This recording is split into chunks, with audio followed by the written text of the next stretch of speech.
जवाहरलाल नेहरू ने कहा था कि unity in diversity is not just a slogan, it is the essence of our society. Amartya Sen अपने बुक द आर्गुमेंटेटिव इंडियन में लिखते हैं कि भारतीय जो समाज में डिबेट डिस्कशन का शुरू से जो कल्चर रहा है वही इसकी बहुलता को बचाया है। डॉक्टर अंबेडकर कहते हैं कि ये सिर्फ श्रम विभाजन का तरीका नहीं है, ये श्रमिकों के विभाजन का भी तरीका है।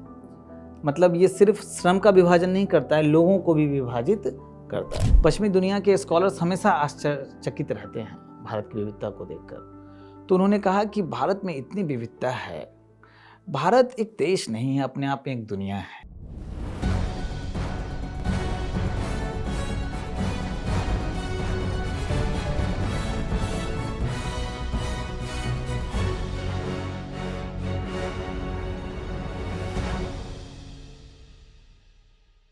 नमस्कार दर्शकों, विजन संवाद के नए एपिसोड में आपका स्वागत है। आज हम बात करेंगे भारतीय समाज के बारे में। भारतीय समाज अपनी सहिष्णुता और स्वीकार्यता की क्षमता के साथ साथ समाज की एकता के लिए प्रतिष्ठित है और यही इसे अपनी संस्कृति को संजो कर रखने की क्षमता में असाधारण बनाता है। आज हम इस खास कार्यक्रम में भारतीय समाज की विशेष प्रमुखताओं के बारे में चर्चा करेंगे और इस चर्चा में हमारे साथ मौजूद हैं विजन आईएएस की expert faculty Indrajeet sir. Sir, आपका संवाद में बहुत बहुत स्वागत है। Thank you Pooja, thank you. तो चलिए संवाद की शुरुआत करते हैं। सर, हमने समाज और सोसाइटी जैसे शब्दों का अलग अलग संदर्भ में उपयोग किया है और इसका हमें एक रफ आइडिया भी है कि अलग अलग लोगों को और लोगों के समूह को हम समाज कहते हैं। इसकी टेक्निकल टर्म्स क्या हैं, ये ज़रा आप हमारे दर्शकों को बताइए। पूजा, समाज लोगों का समूह है, लेकिन वो उसमें समूह में लोग एकदम सक्रिय अंतःक्रिया करते हैं, आपस में संबंध बनाते हैं। ये समाज सिर्फ एक भौगोलिक इकाई नहीं है, इसमें कुछ संरचनाएं होती हैं, लोग साझा मूल्यों को शेयर करते हैं आपस में।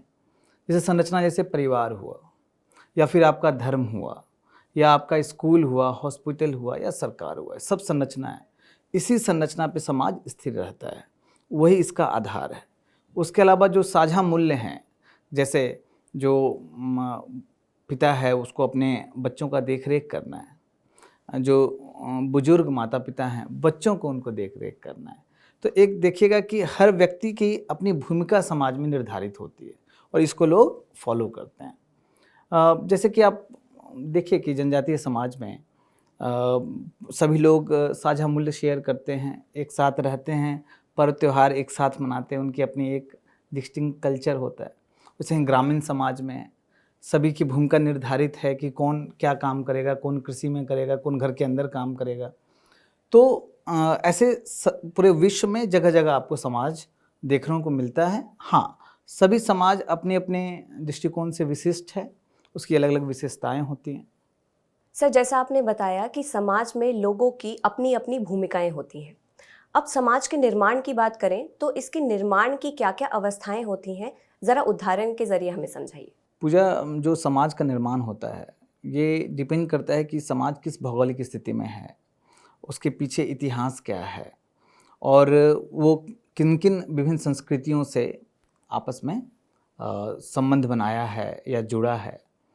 अगर इसको अवस्था के रूप में आप देखेंगे तो स्टार्टिंग में काफ़ी पुराने समय में जब इंसान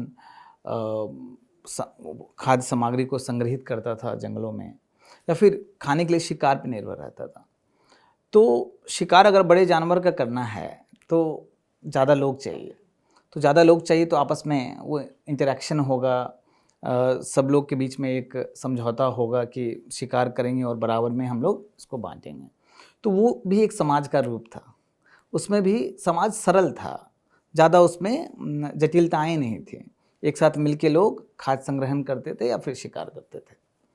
लेकिन जब कृषि का आविष्कार हुआ तो समाज में आमूलचूल परिवर्तन हुआ, जहाँ पे पूजा पहले लोग घूमते रहते थे एक जगह से दूसरी जगह। कृषि के कारण उनको एक जगह पे रुकना पड़ा और वो जो अस्थाई बस्तियाँ बसती थी अब अस्थाई बस्तियों के रूप लेने लगी। उसमें अस्थाई गांव बनने लगा। आज कृषि कर रहा है तो वहाँ पे सबकी भूमिकाएं भी अलग अलग होने लगी, वहीं पे पहली बार श्रम विभाजन आपको देखने को मिलता है। और जब कृषि उत्पाद ज़्यादा हुआ तो फिर उसको दूसरी जगह बेचना है, तो इससे व्यापार आया। जैसे ही व्यापार आया तो छोटे छोटे नगर बसने लगे, तो समाज में जो ग्रामीण समाज था, अब कुछ नगर भी वहाँ पे आने लगे। शहरीकरण का भी प्रवृत्ति आपको देखने को मिलता है। ये काफ़ी दिन तक चला है। जैसे कि यहाँ पे सबसे अच्छा उदाहरण तो सिंधु घाटी की सभ्यता है, जो मुख्य रूप से कृषि आधारित समाज थी, लेकिन छोटे मोटे व्यापार के कारण वो आपको हड़प्पा और मोहनजोदारो जैसे ठीक ठाक शहर उस समय की तुलना में आपको देखने को मिलता है। लेकिन जब औद्योगिक क्रांति हुई इंग्लैंड में, खासकर यूरोप में, और इंग्लैंड में 18वीं शताब्दी में औद्योगिक क्रांति हुई, उसके कारण से बड़े स्तर पे ग्रामीण जो समाज था, ग्रामीण लोग थे, उसका शहर की ओर पलायन हुआ। बड़े बड़े शहर बसने लगे, कारखाने खुले, कारखाने के चारों ओर शहर बसने लगे। तो आप पहली बार समाज में श्रमिक वर्ग का उदय देखते हो। इसने समाज को बिल्कुल बदल के रख दिया। एक्चुअली वहाँ पे पहली बार जो टाइम फैक्टर है कि लोग का जो दिनचर्या है उसमें समय का क्या महत्व है, पहली बार देखने को मिला। जब आपको टाइम पे ऑफिस जाना है, कारखाना जाना है, टाइम पे आना है। ये जो अंग्रेज भारत आए और ये 19वीं शताब्दी में भारत में कारखाना खुलने लगा और रेल लाइन बिछने लगा, तो भारत में भी औद्योगिकरण और शहरीकरण आपको देखने को मिलता है। अभी तो काफ़ी आगे हम लोग बढ़ चुके हैं। ये वैश्विक स्तर पे शहरीकरण हुआ तो समाज का भी उसी अनुरूप स्वरूप बदला। लेकिन वर्तमान में पिछले 15-20 सालों में जब सूचना क्रांति आई दुनिया में, तो उसमें जो सूचना पहले कुछ लोगों के पास होता था, अब सूचना का लोकतांत्रिकरण, विकेंद्रीकरण हो गया है। हर व्यक्ति के पास सूचना है, हर इन्फॉर्मेशन। तो इस डिजिटल क्रांति, सूचना क्रांति के कारण सूचना आधारित समाज बना है। तो ये भारत में भी आपको पिछले 10 सालों में देखने को मिलता है कि जो सोशल मीडिया है, डिजिटल मीडिया का बड़े स्तर पे उपयोग हुआ है, और इसका उपयोग समाज को आगे बढ़ाने में ही नहीं, कुछ मूवमेंट्स खड़ा करने में भी आपको देखने को मिलता है। जैसे मी टू मूवमेंट, हाँ जी, इसी सूचना क्रांति के कारण आया। या फिर जो यूएसए में, अमेरिका में ब्लैक लाइव्स मैटर्स जो मूवमेंट हुआ, इसी सोशल मीडिया के कारण हुआ है। तो समय के साथ विभिन्न अवस्थाओं में समाज गुजरा है, और कोई समाज, नो डाउट, सबका अपना डिस्टिंक्ट फीचर होता है। कोई समाज अभी भी पीछे है। पीछे मतलब प्राथमिक अवस्था में आपको अंडमान निकोबार में जारवा ट्राइब दिख जाएगा, वो प्राथमिक अवस्था में ही है अभी। कुछ समाज अभी भी द्वितीयक अवस्था में है, कृषि आधारित समाज है, जहाँ पे सामंतवाद बड़े स्तर पे है। और आपको अपने यूरोप में आप देखेंगे कि सूचना आधारित समाज, भारत में कुछ हद तक अब शहरों में आ चुका है सूचना आधारित समाज। तो ये विभिन्न अवस्थाएं हैं। तो जैसा अभी आपने बताया कि हर समाज की अपनी अपनी प्रमुख विशेषताएं होती हैं। अब अगर मैं भारतीय समाज की बात करूं तो इसकी ऐसी क्या क्या प्रमुख विशेषताएं हैं, ये ज़रा हमें बताइए। देखिए, भारतीय समाज की जो विशेषता है, कोई भी समाज, जो मैंने पहले कहा कि जो जिस परिवेश में, जिस भौगोलिक स्थिति में, ऐतिहासिक कारकों से गुजरा है, वैसा वो समाज बनता है। तो भारतीय समाज की भी काफ़ी अलग अलग विशेषताएं जो इसको विशिष्ट बनाती हैं। आप देखिएगा कि भारतीय समाज में विविधता बहुत ज़्यादा है, चाहे वो धर्म को लेके हो, चाहे वो भाषा को लेके हो, चाहे वो संस्कृति को लेके हो, यहाँ तक कि नस्ल को लेके हो, जाति को लेकर हो। असंख्य भाषा, धर्म, जातियाँ भारतीय समाज में हैं, और इस विविधता के बीच में भी एक आपको एक रूपता देखने को मिलता है, एकता देखने को मिलता है। 1911 ईस्वी में भारत में जनगणना चल रहा था, तो जनगणना आयुक्त थे हर्बर्ट रिस्ले। हर्बर्ट रिस्ले जब सर्वे कर रहे थे तो आश्चर्यचकित हो गए भारत की विविधता को देखकर, और 1970 में उन्होंने बुक लिखा था। उसमें उन्होंने कहा था कि भारत की विविधता को देखकर मैं चकित हूँ, असंख्य धर्म, जाति और नस्ल हैं, लेकिन फिर भी हिमालय से लेकर नीचे कन्याकुमारी तक एक अलग प्रकार का तारतम्यता दिखता है, एक रूपता दिखता है, एकता दिखता है। तो ये चीज़ हमारे समाज में है कि विविधताओं को कैसे समाहित करना है, उस विविधताओं को एक्सेप्ट करना है, ये चीज़ आपको विविधता में एकता साफ साफ दिखता है। उसके अलावा भारत में जैसा मैंने कहा कि बहुलवादी समाज है, विभिन्न प्रकार की संस्कृतियाँ हैं, साथ में बहुधर्मी समाज है। पूरे वैश्विक स्तर पे जो अनुभव रहे हैं उसमें देखा गया है कि जब बहुत सारे धर्म एक साथ होते हैं तो बहुत ज़्यादा कॉन्फ्लिक्ट होता है। खासकर ये वेस्टर्न पाश्चात्य जगत में बड़े स्तर पे देखने को मिला है। लेकिन भारत में दुनिया का लगभग हर प्रकार का धर्म है और अच्छे खासे तादाद में है, फिर भी एक साथ, चाहे वो ईद हो, दिवाली हो या होली हो या क्रिसमस हो, एक साथ मनाता है। विभिन्न धर्मों के अच्छे तत्वों को स्वीकार करने का क्षमता रखता है। भारतीय समाज जब, और इसका जो सबसे एक प्रमुख विशेषता है इसकी जाति व्यवस्था। जाति व्यवस्था जो है ये भारतीय समाज में ही ज़्यादा देखने को मिलता है, जिसमें जो, और एक चीज़ और मैं आपको बता दूं कि ये सिर्फ हिंदू धर्म का फीचर नहीं है, ये भारतीय उपमहाद्वीप का फीचर है। चाहे वो कोई भी धर्म हो, चाहे वो हिंदू धर्म हो या इस्लाम हो या क्रिश्चियनिटी हो, हर जगह भारतीय उपमहाद्वीप में जाति व्यवस्था देखने को आपको मिलेगा। ऑब्वियसली जाति व्यवस्था है तो जातिगत आधारित भेदभाव भी आपको देखने को यहाँ मिलेगा। भारतीय समाज में संयुक्त परिवार को आदर्श माना जाता है। संयुक्त परिवार में जो बहुत सारी पीढ़ियाँ एक साथ रहते हैं, जॉइंट फैमिली, जो संसाधन हैं उसको एक साथ साझा करते हैं, सबकी अपनी भूमिकाएं होती हैं, एक साथ सहयोग करते हैं। अब वेस्टर्न वर्ल्ड, जब पाश्चात्य दुनिया में देखोगे तो जॉइंट फैमिली काफ़ी पहले से 200-300 साल पहले से ही समाप्त होना शुरू हो गया जी। और ये जो भारतीय समाज में जॉइंट फैमिली है तो इसलिए भाषा भी उसी प्रकार का आप देखोगे कि कोई चचेरा भाई है, चचेरी बहन है, मैं मेरा भाई है, मैं मेरी बहन है। लेकिन वहाँ पे जो वेस्टर्न वर्ल्ड है वहाँ पे जॉइंट फैमिली का कॉन्सेप्ट नहीं है, न्यूक्लियर फैमिली का कॉन्सेप्ट है, तो इसलिए सबके लिए कजन वर्ड यूज कर लेते हैं, है ना। तो जॉइंट फैमिली आदर्श माना जाता है और इसको लोग आज भी काफ़ी हद तक लेके चल रहे हैं। जब आप अंदर प्रवेश करोगे तो भारतीय समाज में जो परिवार जो सिस्टम है उसमें प्रतिसत्ता आपको पैट्रियार्की देखने को मिलेगा, जिसमें जो पुरुष है उसका वर्चस्व, हाँ, मेल डोमिनेंस माना जाता है और महिला को इन जनरल घर के अंदर के काम के लिए माना जाता है। लेकिन हाँ, समय के साथ जो ग्लोबलाइजेशन आया है और जो उदारवाद की विचारधारा हम लोग एक्सेप्ट कर रहे हैं तो उसमें ये भूमिका अब धीरे धीरे बदल रहा है। और पूजा, जब भारतीय समाज में आप देखोगे तो हम आधुनिकता के मूल्य तो ले रहे हैं, जिसमें भौतिकतावाद सबसे प्रमुख है, लेकिन आध्यात्मिकता के जो अपने पुराने मूल्य हैं उसको भी समाहित किए हुए हैं। यह समाज मुख्य रूप से आध्यात्मिक है, लगभग लोग रिलीजियस हैं, किसी न किसी धर्म को मानते हैं और अच्छे से मानते हैं।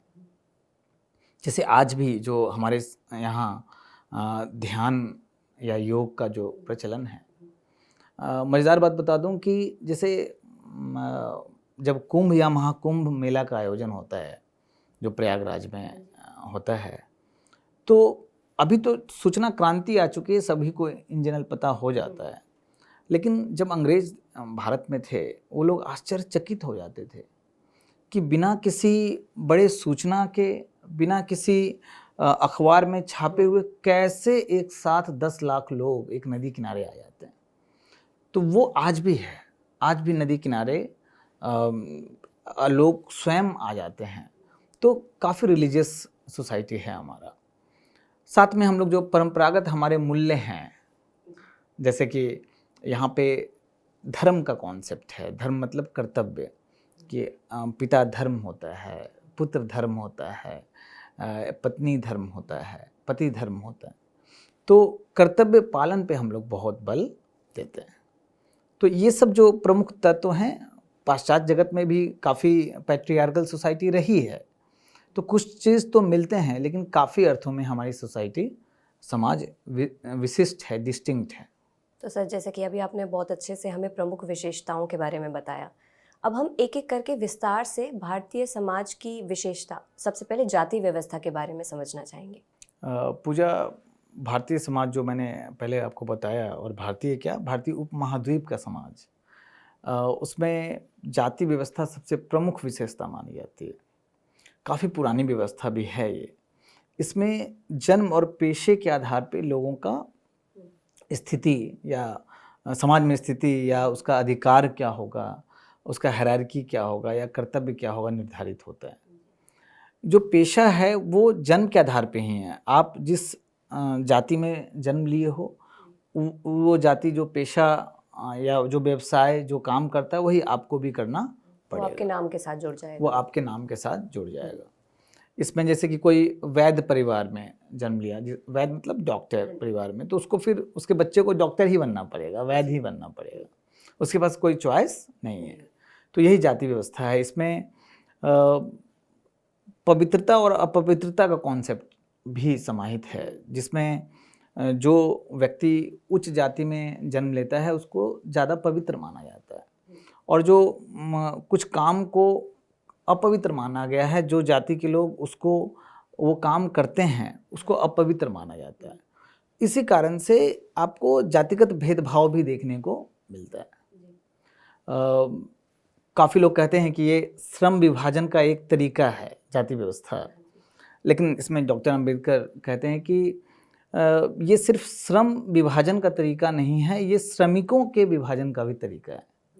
मतलब ये सिर्फ श्रम का विभाजन नहीं करता है, लोगों को भी विभाजित करता है। जाति व्यवस्था मतलब अभी वर्तमान समय में हम लोग जो इसमें जातिगत भेदभाव काफ़ी लोगों को झेलना पड़ा, तो स्वतंत्रता आंदोलन के समय काफ़ी इस पे चर्चा हुआ, बहस हुआ।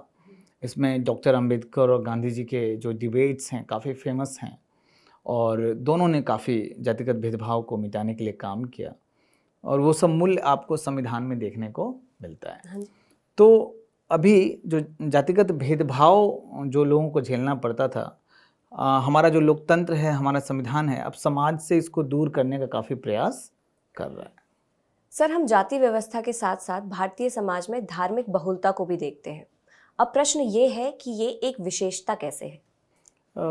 जैसा मैंने पहले कहा आपको कि कोई भी समाज किस अवस्थाओं से गुजरा है, किस ऐतिहासिक परिस्थितियों से गुजरा है, उसका बहुत प्रभाव होता है पूरे समाज के नेचर पे, स्वरूप पे। तो जो भारतीय समाज रहा है, जो भारत की भूमि, उपमहाद्वीप की जो भूमि रही है, आप समझिए कि दुनिया में जितने प्रमुख धर्म हैं वो दो जगह उत्पन्न हुए हैं। एक अरेबियन एरिया जो है, जहाँ पे आपको यहूदी धर्म, ईसाई धर्म, इस्लाम धर्म का उदय हुआ। एक भारत की भूमि है जहाँ पे वैदिक धर्म या फिर जिसको हम लोग सनातन धर्म कहते हैं, जो आपका बौद्ध धर्म, जैन धर्म और काफ़ी लेट से सिख धर्म का उदय हुआ। और उसके अलावा अनेक धर्म हैं जिसकी संख्या काफ़ी, मानने वाले की संख्या कम है, लेकिन मैं प्रमुख धर्म की बात कर रहा हूँ। तो यहाँ पे जो हमारा नेचर रहा है कि हम हर धर्म का सम्मान करते हैं, कोई भी जो मतभेद है उसको डिबेट डिस्कशन से दूर करते हैं, तो उस कारण से धार्मिक बहुलता बनी रह गई। और धार्मिक बहुलता के लिए सबसे इम्पोर्टेंट है धार्मिक सहिष्णुता। तो यहाँ चूँकि धार्मिक सहिष्णुता है, इसलिए लगभग सारे धर्म चाहे बाहर से ही क्यों ना आए हों, एग्जिस्ट करते हैं। पूजा, दूसरी बात यह है कि हम लोग ने जो संस्कृति का मॉडल चुना मतलब वो एक ऑर्गेनिक ग्रोथ की तरह आया है, वो है मोज़ेक मॉडल। अब थोड़ा मैं इसको आपको समझाना चाहता हूँ कि जब अमेरिका में आप जाओगे तो उनका है कॉन्सेप्ट कि आप अमेरिका आए हो और आप आर्थिक प्रगति करो, अमेरिकन ड्रीम को प्राप्त करो। अमेरिकन ड्रीम के लिए वो कहते हैं कि मेल्टिंग पॉट मॉडल, मतलब जो भी संस्कृति यहाँ आएगी हमारी संस्कृति में समाहित हो जाएगी, घुल जाएगी, अपनी संस्कृति भूल जाएगी, है ना, और हमारी संस्कृति में समाहित हो जाएगी। इसी को बोलते हैं मेल्टिंग पॉट मॉडल। इसमें अल्पसंख्यक की संस्कृति पे बल नहीं है। पूजा, जब आप यूरोप में जाती हैं तो वहाँ मॉडल जो अपनाया गया है वो है सलाद मॉडल। सलाद में जैसे खीरा अलग है, गाजर अलग है, टमाटर अलग है, सबका अपना डिस्टिंक्ट जो नेचर है वो तो है ही, लेकिन एक साथ सब समाज बनाता है, एक साथ वो सलाद कहलाता है। तो वहाँ पे जो अल्पसंख्यक का जो कल्चर है, धर्म है, वो अपना अपना अपना के रखें, लेकिन बहुत ज़्यादा इंटरेक्शन की बात नहीं हो रही है। पूजा। जब आप भारतीय समाज का देखती हो तो ये सलाद मॉडल या मेल्टिंग पॉट मॉडल, इससे बिल्कुल अलग हट के मोज़ेक मॉडल आपको देखने को मिलता है। ये क्या है कि पहले अभी तो उतना नहीं, लेकिन पहले मोज़ेक से फर्श बनाया जाता था, उसमें अलग अलग कलर के पत्थर एक साथ उसमें डाले जाते थे। तो वही भारतीय समाज में है कि अलग अलग धर्म, अलग अलग संस्कृति एक साथ रहती है, एक दूसरे से इंटरेक्ट करती है और अच्छे तत्वों को लेती है, और सबकी अपनी संस्कृति भी बची रहती है। तो इस मोज़ेक मॉडल के कारण जो संस्कृति में भी बहुलवाद बचा रह गया, साथ में आपका धर्म में भी बहुधर्मी समाज हम बने रह गए। इसलिए डॉक्टर एपीजे अब्दुल कलाम भी कहते हैं कि भारतीय समाज वो मोज़ेक है जिसमें सभी धर्म सौहार्दपूर्ण रूप से रहते हैं। काफ़ी लोगों ने इसको गुलदस्ता कहा, जहाँ अलग अलग फूल हैं और एक साथ बन के एक ही गुलदस्ते में हैं। इसके अलावा जो समय समय पे धार्मिक सुधार आंदोलन हुए हैं, भक्ति आंदोलन हुए, उसमें धार्मिक सौहार्द की बात की गई, सभी धर्मों की अच्छी चीज़ों को स्वीकार करने की बात की गई। यहाँ तक कि जो आज़ादी के समय महात्मा गांधी और इनका जो रोल रहा है, तो वो भी सभी धर्मों के बीच सौहार्द की बात करते हैं। जी सर, जैसा अभी आपने बताया कि भारतीय समाज में अनेक विविधताएं हैं, भले ही वो जाति हो या धार्मिक। तो सर, भारतीय समाज में इतनी विविधताएं होने के बावजूद भी यह एक बना हुआ है, कैसे?